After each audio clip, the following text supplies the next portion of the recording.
Our second speaker this evening is a board certified in addiction medicine, pain management, and family medicine. He's a faculty member at Michigan State University and medical director of Holy Cross Children's Services Treatment Centers, a regional behavioral health care provider with inpatient and outpatient facilities for adolescents and adults. Would you please join me in welcoming Dr. Morrone.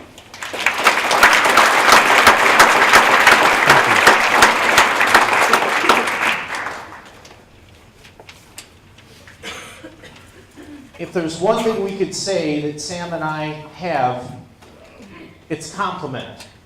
We complement each other. But where we differ is the reason why I'm here tonight.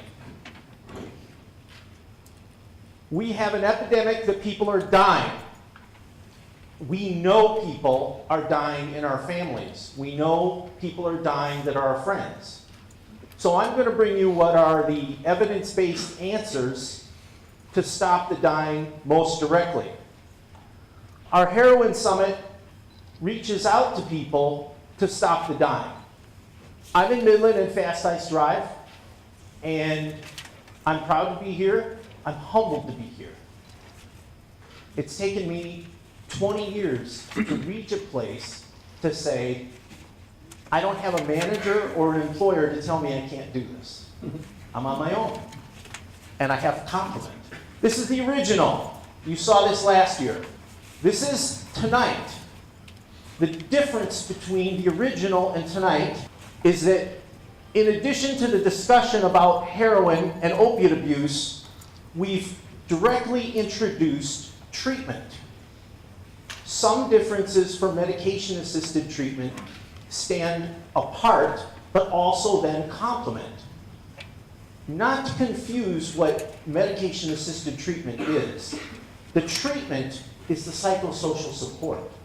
The treatment is the coping skills that grow and the maturity. The medication is there to stop you from dying, to get to treatment. And that we have different pathways. The Federation of State Medical Boards recognizes 6 pathways. You can make more, you can combine them, you can do what you want, but we always look to bureaucracy for definitions. The first is simple frank detoxification and nothing else. The second is detoxification followed by antagonist therapy, which we would call Vivitrol or naltrexone.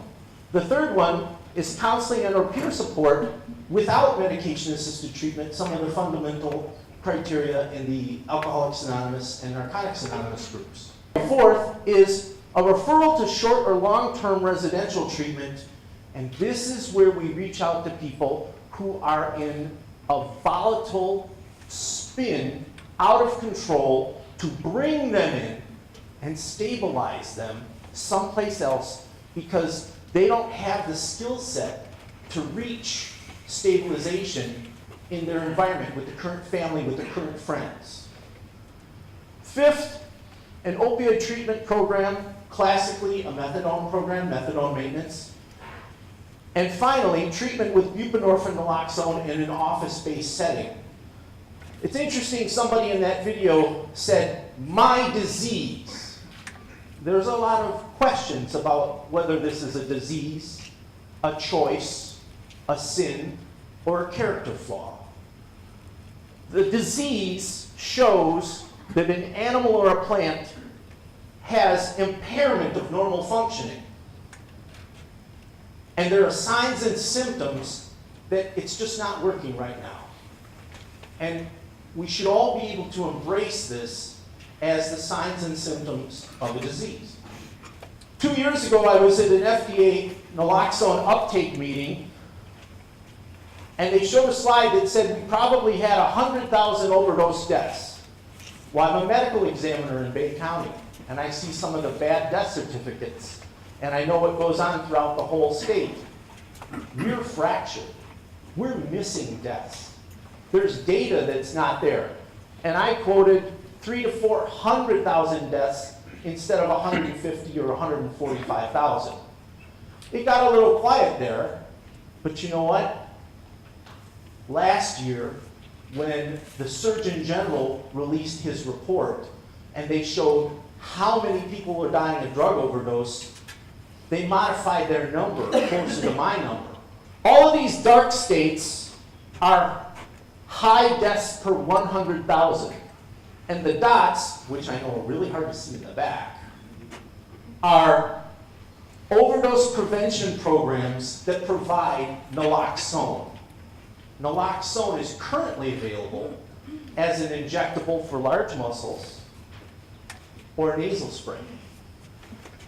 If you want to stop death to get to Sam's treatment, you have one option.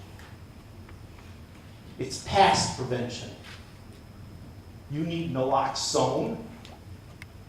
I don't care what name or brand.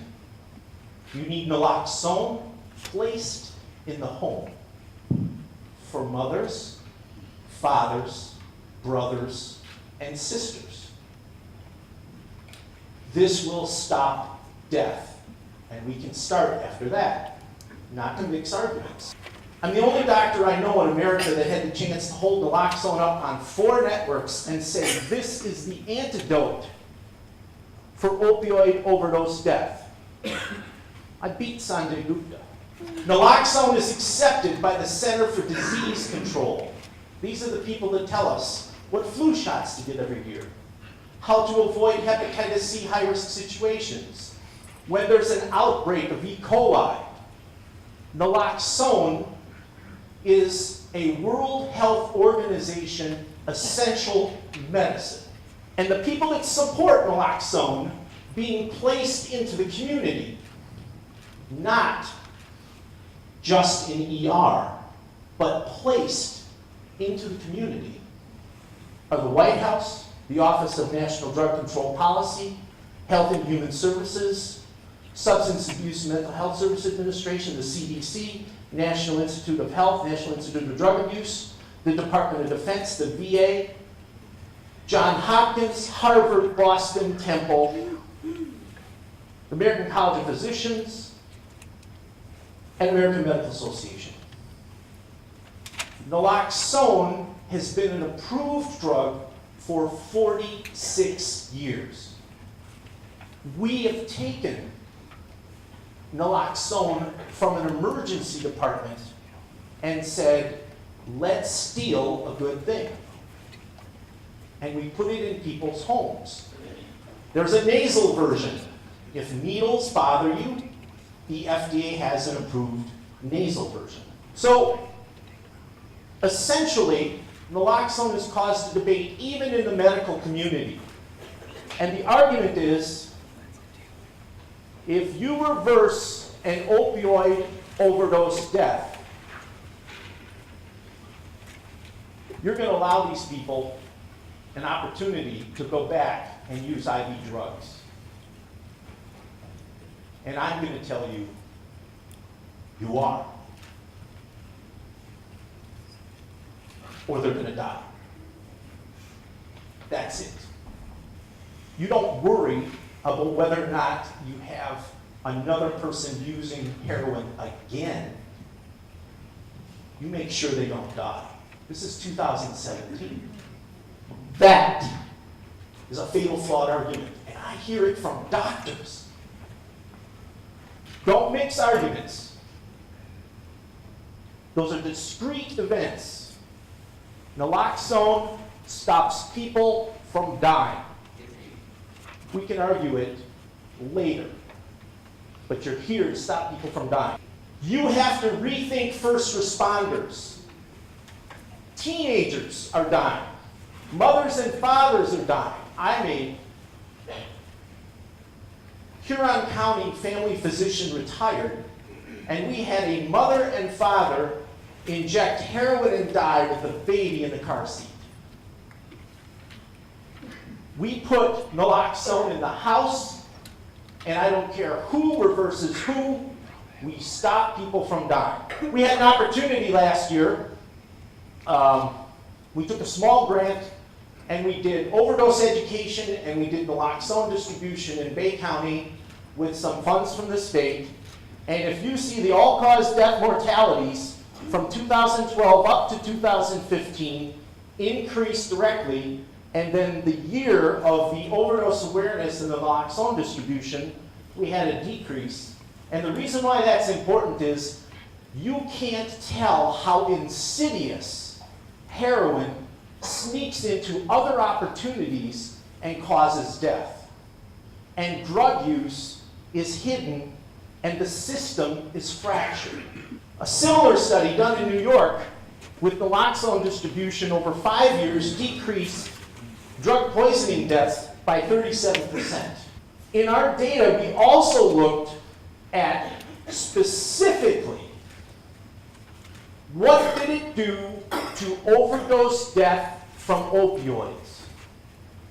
And in our Bay County data, we had an 11% decrease in overdose from opioids, while the state of Michigan had a 12% increase.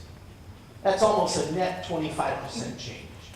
Naloxone is used all over the world, and you can buy it over the counter in Italy with pizza and sausage.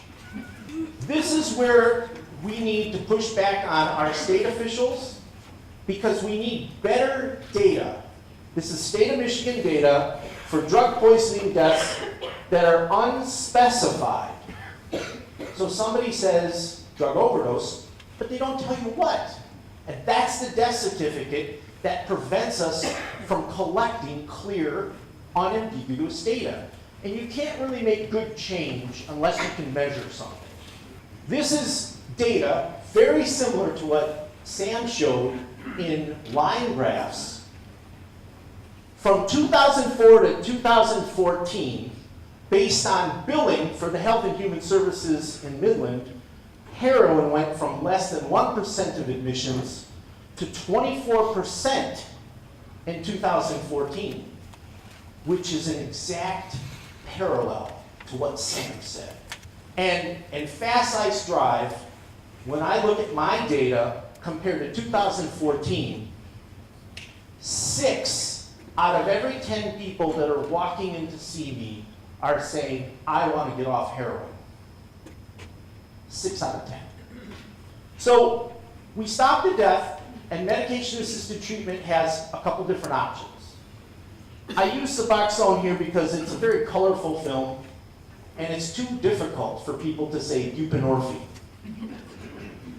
There's different strengths, and the process is to replace the drugs that keep driving bad decisions and poor coping skills, but then also to use a drug to block the rest of the brain. And when we use Suboxone or buprenorphine, we see the hallmark study from Baltimore, Maryland. The deaths are in the red line. The launch of Suboxone is in the green line. And as Suboxone prescriptions go up, deaths go down over 6 years. Evidence-based medicine shows us that medication-assisted treatment puts people back into a stabilization where they no longer have their number one risk of death by overdose, and they stay in treatment. Similar studies done in Sweden show the red dots are a Suboxone group, and the green boxes are a control group. By day 50, everybody fell out of treatment in control, and there were 4 overdose deaths. And in the buprenorphine group, there are no overdose deaths. In criminal justice, we look for the opportunity to insert medication-assisted treatment because so much of crime is being driven by drug addiction. The New England Journal published something last fall, extended release naltrexone to prevent opioid relapse in criminal justice offenders. It's not something you put in your mouth. We put it in your butt. It goes deep in the gluteal muscle, and you don't have a choice for 28 days. You have your medicine blocking your brain, and you begin a cycle of futility that you can't go out and use the same way. This also allows you to stay in treatment. What we see in the criminal justice study, that's the first thing we should always look for, is that in the blue group, treatment as usual was mixed methadone, abstinence, versus naltrexone. You have 0 overdose deaths in the injectable naltrexone group. And you had 7 fatal overdose deaths in the treatment as usual. Now the most important thing, because it's criminal justice, you want to know people are going to get rearrested and spend time back in jail.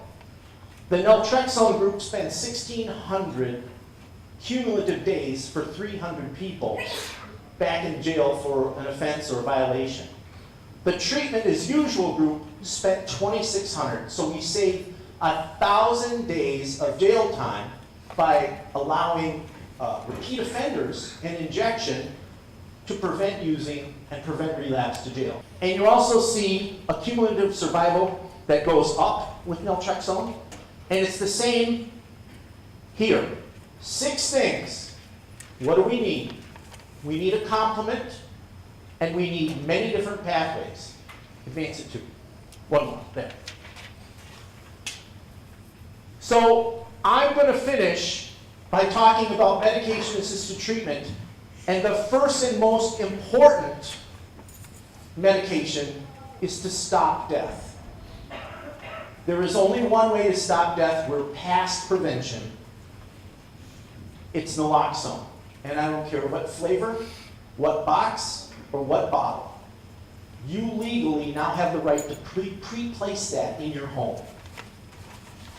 And buprenorphine and naltrexone have also showed evidence-based medicine to contribute to keeping people in therapy and keeping people from overdosing.